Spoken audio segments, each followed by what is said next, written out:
बिस्मिल्लाहिर्रहमानिर्रहीम। अस्सलाम वालेकुम। मैं सैयद इमरान शफ़क़त आपकी खिदमत में हाज़िर हूँ। आज मरीम नवाज़ पहुँची थी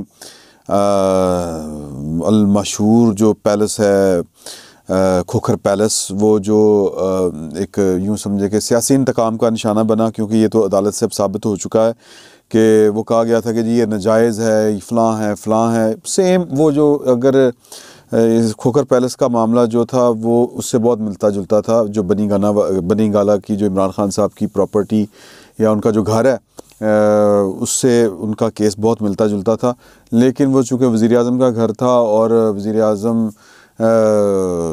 सादिक और अमीन है और फिर साकिब निसार साहब ने उनको सादिक और अमीन कहा हुआ है, तो लिहाजा वो कोई गलत काम नहीं कर सकते थे। अगर उन्होंने कुछ गलत किया है तो उन्होंने कहा तुझे ठीक कर लो। और फिर जो पूरी रियासत जो है वो यूं करके घूमी और उन्होंने जनाब वो उसको जायज़ करार दे दिया। वो बिल्डिंग बाई लॉस चेंज हुए और उसको कहा कि जी ये जो यानी बनी हुई चीज़ के मुताबिक कानून बनाया गया। ये समझे कि चीज़ पहले से मौजूद थी, फिर उसको देख के कानून बनाया गया। हाँ जी के कानून इंज करके ठीक कर लेने, इस इमारत के मुताबिक हम कानून अपना बदल लेते हैं। क्योंकि पाकिस्तान की जो रियासत मदीना है वहाँ पे तो वो जो मिसालें दी जाती थी कि जनाब के हज़रत उमर फ़ारूक से भी सवाल हो सकता है, तो हज़रत उमर फ़ारूक रज़ी अल्लाह तआला अन्हु उन्होंने तो जवाब दे दिया था। लेकिन यहाँ पे जो कुछ हुआ वो आपके सामने है। मैं ज़्यादा बात करूँगा तो फिर बहुत से लोग फिर अजीब-ओ-गरीब सी बातें करते हैं कि जी कि आप कहाँ की बात कहाँ जोड़ देते हैं। तो बहरहाल किस्सा मुख्तसर के मरीम नवाज़ अपने जो उनकी पार्टी के दो अहम लोग हैं उनके पास गईं और उन्होंने कहा इज़हार यकजहती के लिए, शाबाश देने के लिए, हौसला देने के लिए कि डटे रहो जवानों, यही मतलब था और कोई मतलब नहीं था। और फिर कहा कि मैं नवाज़ शरीफ के कहने पे आई हूँ, क्योंकि इनको जो सज़ा मिली है वो नवाज़ शरीफ का साथ ना छोड़ने की वजह से सज़ा मिली है। ये जो उनका घर मिसमार किया गया है, आप जानते हैं ना, हाई कोर्ट ने कह दिया, कंटेम्प्ट नोटिस जारी कर दिया। क्यों टाया? हमने तो कहा था कि नहीं इसको गिराना, और कोई गैर कानूनी बना बकौल ये अदालत के जो मामला है लाहौर हाई कोर्ट के। यहाँ पे वैसे ही बड़ा रिवाज है, मतलब सुस्ती, मतलब आप किसी को कहते हैं करप्ट है, बस ख़त्म हो गई गल। तो मैं उसी करप्शन के ऊपर आऊँगा आगे चल के।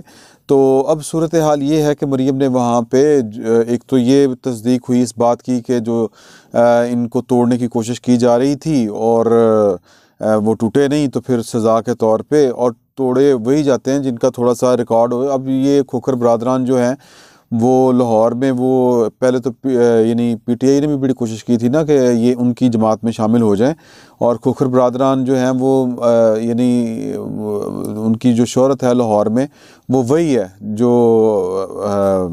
कोई हाजियों वाली नहीं है। और मतलब इसके से ज़्यादा मैं कुछ कहना नहीं चाहता। डाढ़े लोग हैं वो भी लाहौर के, और प्रॉपर्टीज़ के ऊपर उनके होते हैं मामलात। और ये जितना ये वाला जो पूरे का पूरा लाहौर बना है, अब ये इल्ज़ाम है कि जी कि ये हमज़ा शहबाज एंड कंपनी जो थी वो खोखरों के साथ मिलके वो जनाब सारे काम किया करती थी रियल स्टेट के। तो अभी इसके सबूत नहीं है। ये मुझे बहुत से जो सरकारी अफसर हैं उन्होंने ये वाली बात बताई है कि एक नेक्सस बना हुआ था कि जनाब के ऊपर ये खोखर बरादरान और ये शहबाज शरीफ के बच्चे और नीचे जनाब लाहौर के जो कब्ज़े माफियाज़, शूटर्स और जनाब पुलिस, ये सब मिलके इन्होंने अन्नी डाली हुई थी। ये एक इल्ज़ाम है, मैं बार बार कह रहा हूँ, और शोहरत इनकी यही है। ये भी अपनी जगह पे। अब ये तो नहीं कि जड़ा नून लीग शामिल हो गया तो वो जनाब समझेंगे या जिनके घर मरीम नवाज़ चलेगी तो वो हाजी साहब हैं, तो इस तरह तो नहीं हो सकता। तो बहरहाल ये उनकी उमूमी शोहरत जो है वो है, इससे किसी को इनकार नहीं है। लेकिन मामला इस हद तक जो खोखर पैलेस तक था वो ठीक है, वो अदालत कह रही है, मैं नहीं कह रहा। तो बहरहाल वो बड़ा वाइजली खेले। तो वहाँ पे जो मीडिया से जो गुफ्तगू थी उसमें एक बड़ी ज़बरदस्त बात की। मैं पॉइंट थोड़ा सा लेट हो गया जिस पे ऊपर मैं ये आपसे गुजारिश करना चाह रहा था कि पाकिस्तान के अंदर जब ये तय विच हंटिंग जिसको कहते हैं कि जनाब के अपने बचा लेने ने ते मुखालफ मार देने ने, ये पाकिस्तान के अंदर जो है ये पाकिस्तान की रियासत का चलन है। पाकिस्तान की रियासत के जो अहम तरीन लोग होते हैं ये उनका किरदार रहा है शुरू से, अव्वल दिन से पाकिस्तान तक आज तक, मिसाल के तौर पे बार बार मैंने कहा, पाकिस्तान की तारीख़ जो न्यूट्रल लोगों ने लिखी है, एक तो तारीख़ वो है जो माशरती उलूम जिसको हम कहते हैं, जो पाकिस्तान के जो स्टूडेंट्स हैं उनको पहले दिन से पढ़ाई जाती है और वो ज़हन ख़राब किया जाता है, हकीकत से वो दूर किया जाता है कि रे रब्दा ना बंदे को अपनी वो जो चीज़ें फिर जब उसको समझ लगती है ना कि मुतालिया पाकिस्तान से हट के भी एक तारीख़ है, तो फिर जब उसको समझ लगती है, चीज़ें आती हैं, उसके दिमाग में धमाके होते हैं कि अच्छा इंज भी है, वो एडे गंदे लोग सन, तो ये उसको अब वो हज़म नहीं कर पाता फिर तारीख़ को। तो तारीख़ जो है वो ये बताती है, पाकिस्तान की जो तारीख़ लिखी पढ़ी है कि जनाब के यहाँ पे पाकिस्तान के मेमारों को करप्ट कहा गया, उनके ऊपर वो जो था एबडो वो लगाया गया, और पाकिस्तान की जो बानी हैं कायदे आज़म मोहम्मद अली जिन्ना, उनके साथ क्या किया पाकिस्तान की रियासत के ताकतवर तरीन लोगों ने, और फिर कायदे आज़म की बहन के साथ क्या किया, उसको गद्दार का। तो करप्शन उन पे वो इल्ज़ाम लग नहीं सकता था, क्योंकि वो किसी उनका था ही नहीं कोई मामला इस तरह का, ना कोई रियासती ओहदा उन्होंने कभी लिया, ना कभी इस तरह से असरअंदाज हुई। तो एक ही था कि इत्तला दो इंडिया दी एजेंट है या ये पाकिस्तान तोड़ना चाहती है। यार वो मतलब ये इससे ज़्यादा संगीन मजाक क्या हो सकता है कि जिस औरत ने अपने भाई के साथ मिलके अपनी ज़िंदगी वक्फ कर दी हो पाकिस्तान के लिए, उस पर इल्ज़ाम लगाएं कि ये पाकिस्तान तोड़ना चाहती है। तो ये मोज़े ये हैं, ये पाकिस्तान में हो चुके हैं। तो उसी का मोज़ा, उसी का तसलसल कि पाकिस्तान के जो ताकतवर तरीन लोग हैं वो अपने मफाद को फ्रंट पे रखते हैं और फिर जनाब उसके गिर्द, उसको बचाने के लिए उसके गिर्द एक हसार कायम करते हैं, अफवाह साजी का एक हसार कायम करते हैं, किरदार कुशी का, कि आप जो ख़तरा बन सकता है आपके मफादात के ऊपर आके हिट कर सकता है कि वो या की करंडे हो, ये नहीं आया यही पूछ ले ना आके कि यार देखें आप हैं ग्रेड इतने के 17 के अफसर, मामूली से एक आप एसी हैं, तो ए कर की रहे हो, मतलब ये कि ये पैसा फ़लाँ के नाम पे जेब में, ये पैसा फ़लाँ के नाम जेब पे, ये मेरे घर के पर्दे ठीक होने चाहिए, मतलब ये कि बादशाहों जैसी ज़िंदगी आप गुजार रहे हैं, बादशाहों जैसी ज़िंदगी, और आपके बच्चे शहज़ादों शहज़ादियों जैसी ज़िंदगी। तो जब वो कोई ये सवाल करता है और जब नज़र उठा के देखता है कि यार कि ये नहीं पाई हुई है, तो फिर उसको हम गद्दार भी कहते हैं, उसको हम करप्ट भी कहते हैं। ये पाकिस्तान में बार बार हुआ है। तो जो ताज़ा तरीन मिसाल है वो ये है कि यहाँ पे जो सियासतदान ही उमूमन ये वाली बात करते हैं, मैं सियासतदानों को दूध का धुला नहीं कहता, लेकिन ये बहरहाल पाकिस्तान के तनख्वाहदारों से और पाकिस्तान की ब्यूरोक्रेसी से कम करप्ट होते हैं। ये वो उन्होंने तो इंस्टीट्यूशनलाइज कर लिया ना काम के जी के, जो एसी साहब ने उनको 5000 पेट्रोल, जो मैं एक मिसाल दे रहा हूँ, वो फ्री है। क्यों फ्री है यार, क्यों फ्री है? ये जो है एसडीओ वापडा के या जो एक्सीएन है, इनको 8000 यूनिट फ्री हैं। क्यों भाई, क्यों फ्री हैं?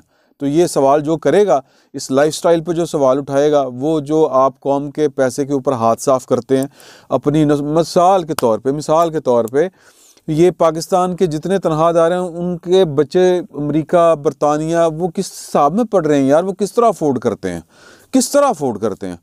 कोई पूछने वाला नहीं है। वो एक सर्वे हुआ था 1998 में कि यार के जो पाकिस्तान से बाहर जो स्टूडेंट्स हैं वो किन के बच्चे बच्चियाँ हैं, तो वो 90% जो थे वो पाकिस्तान के ब्यूरोक्रेट्स के बच्चे बच्चियाँ थे, सेक्रेटरियों के, एसीओं के, डीसीओं के, पता नहीं क्या क्या ये होते हैं ओहदे और इनके नाम, ये उनके बच्चे बच्चियाँ हैं जो पाकिस्तान से बाहर पढ़ रहे हैं। कम टू द पॉइंट ये है कि उन्होंने कहा कि अच्छा कि मैंने रीज़न आपको बता दी कि उनसे पूछा गया जी वो अजमत सईद साहब तो बना दिए गए हैं, तो उन्होंने कहा कि यार कि ये किस तरह बन सकता है, ये कॉन्फ्लिक्ट ऑफ इंटरेस्ट। ये बार बार जो बात हो रही है कि वो खुद हिस्सेदार हैं, ये जो गबन हुआ है और ये जो नैब जो कुछ करती रही है वो तो खुद हिस्सेदार हैं। वो प्रोसिक्यूटर थे नैब के, और फिर वो जो मुआहदे हुए, फिर वो जनाब क्या कहते हैं शौकत खानम के बोर्ड ऑफ डायरेक्टर्स के ऑनररी से ही, लेकिन वो बोर्ड ऑफ गवर्नर के गवर्नर हैं, रुकन है उसके।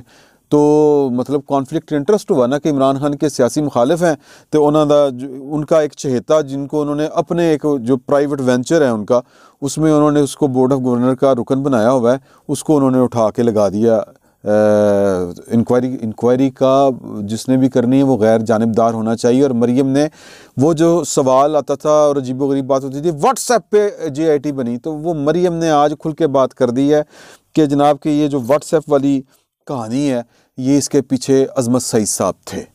और अजमत सईद साहब जो हैं वो क्या हैं, सवाल ये है कि उन्होंने ऐसा क्यों किया। तो जवाब ये है कि एक माइंड सेट बना हुआ है पाकिस्तान के जितने सर्विस ऑफ पाकिस्तान के लोग हैं कि यार ये पॉलिटिशियन होते ही करप्ट हैं। अच्छा, ये इतनी बार कहानी सुनाई गई है, क्यों सुनाई गई है वो मैंने आपको पहले बता दिया, क्योंकि उनके ऊपर जो कोई कदगन लगा सकता है, उनसे कोई पूछ सकता है कि भाएं ना तुसी जज बन के जी 10 लाख तनख्वाह तुसी लई जा रहे हो, या मैं फिर जज की बात खैर मैं क्या करूं, इस पर क्या बात करनी चाहिए।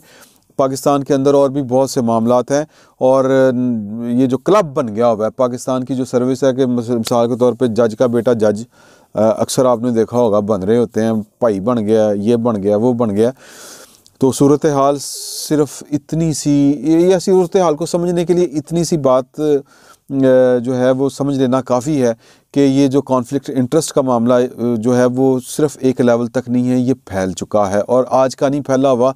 ये समझ हमें अब आ रही है। ये जब से पाकिस्तान बना है तब से पाकिस्तान की ब्यूरोक्रेसी ने पाकिस्तान को कैप्चर किया हुआ है, पाकिस्तान के वसाइल पर और पाकिस्तान की रियासत के ऊपर। और पहला हक़ जो है ये अवाम का नहीं समझते, ये पहला हक़ अपना समझते हैं। और जो अजमत सईद साहब हैं उन्होंने ये सब कुछ क्यों किया, क्योंकि उनको लगता था या उनको समझाया गया था या वो समझते थे। मैं उनके साथ जब वो वकील होते थे तो मैं वहाँ पे रिपोर्टिंग किया करता था, मुझे उनके जो विचार हैं, जो उनके ख़यालात हैं, मुझे उनका अच्छी तरह अंदाज़ा है। और सारे चोर है ना ये, उन्होंने कई दफ़ा, मैं न्यूज़ नेटवर्क इंटरनेशनल एक न्यूज़ एजेंसी होती थी NNI, मैं उसका कॉरस्पॉन्डेंट होता था, लाहौर हाई कोर्ट और सुप्रीम कोर्ट में कवर किया करता था। तो ये मुझे मजाक से कहते थे हाँ भाई नन्नी, तो वो NNI से ना, तो हमारी थोड़ी सी बेतकल्लुफ़ी भी थी, मुझे इनके विचारों का अंदाज़ा है। तो ये जो काम इन्होंने किए कि अपनी मर्ज़ी की JIT बनवाई, अपनी मर्ज़ी के ये लोग बनवाए कि इसमें कि वाजिद ज़िया होगा, फ़लाँ होगा, नहीं इनू कर दो, इनू रखो, व्हाट्सएप कर करके लोगों को के फ़ोन करके यानी मैसेज भेज के जो नाम एडजस्ट करवाए। वो जो पीछे बंदा था वो ये था, ये मरीम नवाज़ ने इल्ज़ाम लगाया है।